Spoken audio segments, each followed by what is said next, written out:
I think it's safe to say that yes, if you are a registered convicted offender, you should not work around children. At least for like, I don't know, actually forever, actually. No, forever. Like all things considered, go work a stevedore job or something. Like you don't have to be around children. All right, let's do Dan Schneider. 10 shocking revelations from Quiet on Set, The Dark Side of Kids TV, which is something that I wanted to watch yesterday. Platypus, I hope you're ready. Strap on and get ready. Hold on to your butt, Platypus. For those of you who weren't here yesterday when we were, trigger warning, by the way, we were covering this and in 12-month subscriber. Dan has lost a lot of weight, by the way. Good for him. No, 12-month subscriber. I'm waiting 17 years for today. Welcome to Ms. Mojo, and today we're looking at the biggest bombshells from Investigation Discovery's 4-part expose about Nickelodeon. Everyone knew it, from New York to California. So who would we go to? Who could we possibly go to complain about this? Amanda Bynes replaced Katrina Johnson. I had less and less and less and then no time with Dan. So the new favorite had arrived. I was out. From 1994 to 1997, Katrina Johnson was the youngest cast member of Nickelodeon's hit sketch comedy series, All That. During her time on the show, she was one of Dan Schneider's favorite young actors, and as she recalled in the docuseries, he even considered Ross Perot giving Johnson her own show. But as she got older, her appearance became an issue for the producers, particularly her weight, which they called attention to. I mean, that stuck with me. Damn, they were fat shaming a child? That's cold-blooded, dude. You can't be the fat one. Like, I still hear those words in my head to this day. With the addition of rising star Amanda Bynes in 1996, Johnson felt she was progressively sidelined by her former mentor, and she left the show a year later. Schneider would go on to be a significant figure in shaping Bynes' successful career, which some people, including her parents, saw as concerning. Maybe at the time, people viewed it as comedy, but I think now... Yeah, that's kind of wild when you think about what Dan Schneider looks like. Bro, you're fat shaming a baby, like, going on here. Where's Platypus? I can read his comment right now. Well, Dan Schneider was never in front of the camera at that point, so he didn't have to actually lose the weight. And as a matter of fact, his extra pounds actually allowed him to be even funnier, and therefore that's how he came up with the best foot jokes, which are objectively funny for children. Now some people are very uncomfortable with the implication. Gender discrimination and a toxic work environment. In the late 90s, Nickelodeon producer Dan Schneider created a spin-off series to All That centered on Amanda Bynes. For Christy Stratton and Jenny Kilgan, the only women in the Amanda Show writers' room, it was a dream job. I had been in LA for 7 years, and so it felt very satisfying that someone was gonna pay me to write comedy. However, there were red flags from the start. Stratton and Kilgan were made to share one salary between them, which isn't exactly legal, and along with other female staffers, they allegedly endured Schneider's misogynistic behavior, degrading jokes and harassment. I don't want to talk about that. I mean, it's not that I'm not proud of it, and I'm also like, ugh. Thinking about it now, yeah, it's like, oh boy, I just think of that poor girl and what she had to, go through. Stratton was reportedly fired shortly before the end of season 1. Kilgan quit just days into season 2 and filed a lawsuit against the production company for gender discrimination, ultimately settling out of court. The awful experience had a lasting impact on their careers in the television industry. I knew that this was the end of my career, so it had better be worth it. Like, it had better stop. And to learn that it didn't stop, that it was all for nothing. Sexualizing the female casts. In the early 2020s, people revisiting Nickelodeon shows from their childhood have noticed that some content was undeniably bizarre, bordering on the explicit. Once I saw it again as an adult was when that memory came back. So I was like, oh, wasn't funny. It still isn't funny to me. Old webisodes of Ariana Grande went viral, showing her Victorious and Salmon Cat character Cat Valentine attempting to juice a potato, among other suggestive acts. Former employees also noted that Schneider was instrumental in choosing revealing clothing for the young cast and writing adult jokes into the episodes. It was clear that there was a permissibility around these sexualized jokes with children. It was par for the course. Like, strange things amuse Dan. And that was just one of the things he thought was funny. Prior to Quiet on Set, Zoe 101 cast member Alexa Nicholas had already been vocal about her discomfort working on the show. Although she doesn't appear in the docuseries, they reference Jeanette McCurdy's 2022 memoir, I'm Glad My Mom Died, in which she detailed the creator's verbal abuse and inappropriate interactions. He'll call people idiots, buffoons, stupid, dumb, sloth. What do you think of this? Getting pre-prepared food delivered to you a few times a week is not a luxury and should be accessible to everyone regardless of income, but capitalism has convinced you otherwise? What? I mean, I don't know. It seems like a bait post. All right, let's just get back to this video. My ADHD is all over the place, dude. My ADHD is all over the place. I hate Dragon's Dogma 2 has now been downloaded. I cannot, I don't know why. I don't know what is going on. I cannot pay attention to anything right now. My brain is doo-doo today. Sloppy, careless, and spineless. The creator knows how to make someone feel worthless. Inappropriate adult humor. I remember someone from Nickelodeon sitting with us and saying like, oh, does this mean, you know, this dirty thing? And Dan was like, no. Why would you think that's like tainted, like you've tainted something? And they were like, okay. Kids programming tends to have some jokes and references for the parents, but Dan Schneider's shows like All That and The Amanda Show often crossed a line. From character names with slang terms to costumes with phallic imagery, it was clear to some people behind the scenes what the writers were alluding to. Wait, why is this in the show? What is the joke here exactly? There's this weird element of like, they all were able to like pull a fast one and get away with it. And that's like a part of the pickle boy shit is like indefensible too, especially because, you know, who the pickle boy is, right? The joke. Crew members and parents would notice questionable jokes and sexual innuendo, but the environment made it difficult to express these concerns, especially to Schneider. And as former cast members recall in the docuseries, they were often uncomfortable with the material, even if they didn't know exactly what the innuendos meant. Wait, I missed the pickle boy part. Jesus, what the is this? Looking back at it, it's just very strange. Frankly, it was just uncomfortable. Traumatizing on-air. The pickle boy one is Brian Peck, who's a very famous voice coach, an acting coach that was also very, I guess, not so famously, but famously now, abusing Drake. What's his name? I forget. Drake from Drake and Josh. Drake Bell. Thank you. When he was a child, and it didn't, like, he was prosecuted criminally for it, went to prison for 16 months, and then got a very light sentence for just like very obvious sexual abuse of a child, like continued sexual assault. And then when he came out of prison, he was rehired by Disney for 2 episodes, and there were people on the Zack and Cody cast or Zack and Cody production team that had written letters to the judge about how they would hire this man in a heartbeat and how the judge should give him a lower sentence. Really grim stuff. Anyway, the point is, Brian Peck was doing this, and his character on the show that they made jokes about, directed by Dan Schneider, was the pickle boy, where he would they would talk about like how he's he has a bad pickle, and he would just feed people his pickle. And in one of the episodes, he actually puts a pickle through a glory hole and makes Ray Romano eat his pickle, just like penis innuendo. Air Dares. Nickelodeon's On-Air Dare segment was essentially Fear Factor for kids, challenging the young actors to endure gross and scary dares on camera. All That cast members Kyle Sullivan and Brian Christopher Hearn recounted moments on the show that made them extremely uncomfortable for themselves and their castmates. Those were particularly traumatic, and they were sort of designed to be. The whole idea was that you would have to do something scary on camera, and they got pretty scary. Hearn had one particularly awful challenge of getting covered in peanut butter and laying down as multiple dogs licked it off of him on stage.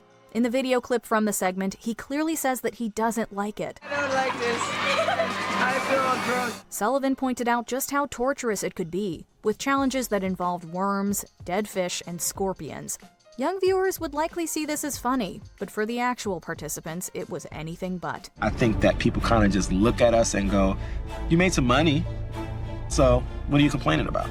And yeah, we collect our money, sure, but at what cost? Racist sketches starring black child actors. My time on Nickelodeon played a big part in how I dealt and still deal with racial issues. With shows such as Kenan and Kel, Nickelodeon always seemed to value and encourage diversity. But in the docuseries, All That stars Giovanni Samuels and Brian Christopher Hearn said that compared to their white castmates, they felt, quote, overlooked. I understood the magnitude of being the token Black girl, but I didn't realize how significant that was until years later. Hearn recalled a hurtful incident when a strange character required him to wear a bodysuit, and someone offensively joked about the skin tone color it should be. But fearing repercussions, he didn't say anything back. Whoever was doing my makeup at the time was kind of like, hand on my shoulder, like, it's gonna be okay, like, don't worry about that he just said. Samuels and Hearn also occasionally had to play into racial stereotypes. Hearn's mother, Tracy, discussed a sketch that she viewed as racist, one where her son pretended to sell cookies but believed it was made to seem like he was really selling illegal substances. Jason Handy allegations. As a production assistant on Nickelodeon shows All That and The Amanda Show, Jason Handy was a familiar face to young actors and their parents. I don't know why you guys are clowning on Disney. Once somebody serves their sentence and pays their due to society, they should be allowed to move on with their lives. Why do people accept felons to be unemployed for the rest of their lives and not get a job after getting out? Oh, you are trolling. Okay, I was gonna say, brother, I think it's safe to say that yes, if you are a registered convicted sex offender that openly children, you should not work around children, at least for, like, I don't know, some probationary period without a licensed medical professional giving you the go ahead 10 years, 20 years down the line. I don't know. Actually, forever. Actually, no, forever.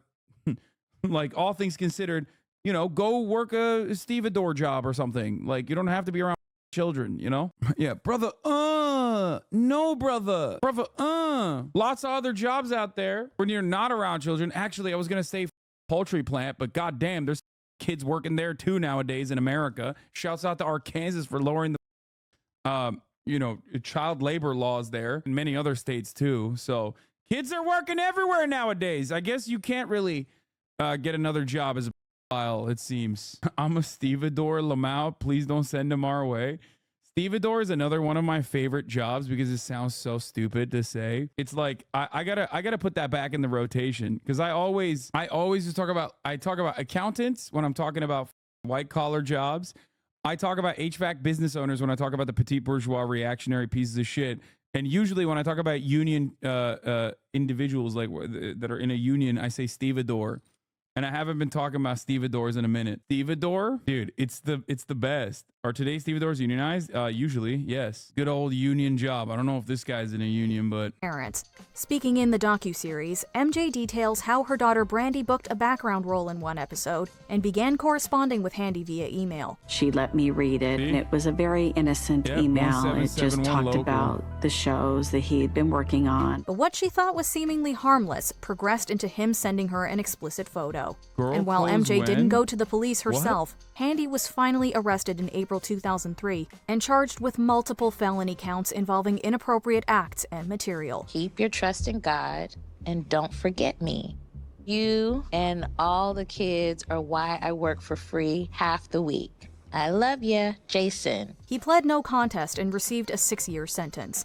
Shockingly, he wasn't the only convicted predator employed by Nickelodeon. Registered sex offender Ezel Channel, another Nickelodeon employee, was arrested in 2005. When you look at having multiple child predators who worked at Nickelodeon, it raises some confusing questions on who to hold accountable. Brian Peck's connection to John Wayne Gacy. I'm not just Pickle Boy, but I'm also a trained professional who works here on the set of All That. You can tell by my very important-looking headset. Like Jason Handy, Brian Peck was well known at Nickelodeon, though the acting and dialogue coach was much more involved and even appeared on screen at times. Kyle Sullivan recalled a get-together he attended at Peck's home where he found a weird portrait of a clown. Brian got very excited when I asked him about it. He flipped the thing around, and on the back it said, "To Brian, I hope you enjoy the painting. Best wishes, your friend, John Wayne Gacy." He learned that the man had a disturbing, quote, pen pal relationship with John Wayne Gacy, a convicted serial killer who targeted young men.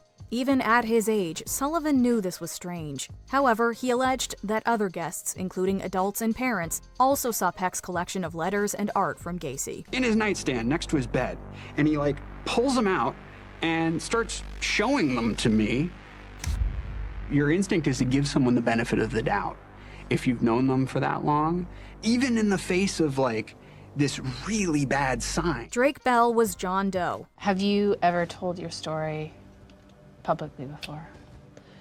I have never told my story publicly. Quiet on Set centered its third episode on Drake Bell, former star of The Amanda Show and Drake and Josh. For the first time, the actor-musician detailed the alleged abuse he suffered at the hands of Brian Peck as a young actor. You know, anytime I would have an... Wait, what do you mean alleged abuse? No, you can say abuse at that point. It is like a criminal conviction came. It's not, nope, not alleged. Audition or anytime I needed to work on dialogue or anything. This is one of the issues with AI scripts. You know what I mean? They're like covering their bases, but like, no, he was confirmed. It's not alleged. You know? Yeah, abuse beyond reasonable doubt. Convicted by a jury of peers, you know? They saw. I somehow ended up back at Brian's house. And it just got worse. Is Platypus back? Not back. He said every game my team lost is rigged. Damn, he was in here in the morning. I miss him. Oh, here's another one. Oh boy, what a week, y'all. Let's talk about it. My name is Jack. I was a child actor on Zoe 101, one of this guy's shows. I also worked in his production department as an intern on iCarly, and I worked in the writer's room on Salmon Cat and Victorious. This Max documentary that was recently released did a really good job of uncovering the details of workplace toxicity, specifically on Dan Schneider's shows for Nickelodeon. We could talk about the massages. We could talk about the fact that he would literally count his gold coin collection in front of his crew who was living paycheck to paycheck. We could talk about how sometimes he would bring out his shotgun to scare one of the writers when they were working at his house. We could talk about the high-level conversations I wasn't supposed to hear about how Nickelodeon didn't want to recommend antidepressants for Jeanette McCurdy after her mom died for fear that she might kill herself and make the network look bad. But what I do want to talk about is never letting this stuff happen again. This is an entire industry built on hope and dreams and adrenaline and wish fulfillment. And that can be a very dangerous thing for megalomaniacs to wield. Even in posting this, I'm a little afraid. Is this going to screw up my career moving forward? I have no idea, but I think it's important and it needs to be said. Because if my silence ensures the perpetuation of environments I don't want to work in anymore, then what is the point of working in them? And until Homeboy goes on 60 Minutes to answer some questions from some real journalists and not a cast member of his who he... I would not bet on 60 Minutes doing a good job. Unless, like, it reaches a certain point where, like, it is objectively bad. Like a R. Kelly style situation. You know what I mean? Like, or not objectively bad. It is objectively bad. But I mean, like, in the public perception, like, people are demanding some kind of... like actual what is it, restitution? I don't know. Like, yeah, it needs to reach like actual critical mass. Exactly. People are demanding reckoning, and only then will they maybe do some decent, diligent journalism. He's paying to be there. Apology not accepted. Alexa Nicholas hit a money spread on Dan. Wow, we got money spread videos and progressive moral compasses. And you know we ain't come alone. We brought the homie Alexa Nicholas. She was on Zoe 101. She has first-hand experience with you and does with you. Dan Schneider looks like someone juiced him like an orange. Oh my God. M-Hut has so much smoke for Dan Schneider. Jesus Christ. Yeah, Alexa is a Hasanabi head as well. Chatter, Holla Back Boy. Crazy sports story developing right now involving millions of dollars to illegal betting ring from Shohei Ohtani bank accounts. I know, man. I already covered it. I am aware that it is strange that we have another high-profile Hasanabi head who's also an Alex variant. I know. It is strange to me too. I don't know why all of my content creator, journalist, politician, friends of the show are all named Alex or Alexa or Alexei. I guess the only Alex was Alexei Navalny that I wasn't a friends of the show of. I don't know how that worked. I don't know how that happened. You could say Alex Jones is a bit of a Hasanabi head. and worse and worse. The acting and dialogue coach became a constant presence, managing to turn Bell and others against his father, who was his manager. Peck was arrested just months after Jason Handy in 2003. Due to his age at the time, Bell's name was kept hidden and he was referred to as John Doe, something very few people knew until now. Unfortunately, there was no therapy and was left to my own devices, which at that age probably isn't the best thing. Peck's famous supporters. Drake Bell was in attendance at the day of the sentencing for Brian Peck in October 2004. Though he was relieved his tormentor was finally caught, Bell was shocked to see the amount of support he received from notable people in the industry. His entire side of the courtroom was full. Full. There were definitely some recognizable faces on that side of the room. These included Growing Pains cast members Alan Thicke and Joanna Kearns, The Amanda Show crew members Rich and Beth Carell, along with actors James Marsden and Taran Killam. In 2024, Boy Meets World stars Will Friedle and Ryder Strong claimed their letters were based on misinformation. You know, he had Ryder and I write letters of support to the judge.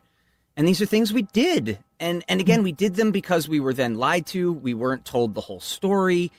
But it doesn't change the fact that we did it. Peck pled no contest, was sentenced to 16 months in prison, and was required to register as a sex offender. Still, he went on to work in Hollywood, even briefly on Disney Channel's The Sweet Life of Zack and Cody. There are not enough protections in place to keep even convicted sexual predators off of kids' TV shows. Did you watch Quiet on Set? Let us know in the comments below. It's a house of horrors. No kidding. Jesus Christ, dude. Oh shit, Philly, I made a video as well. That's crazy. All right.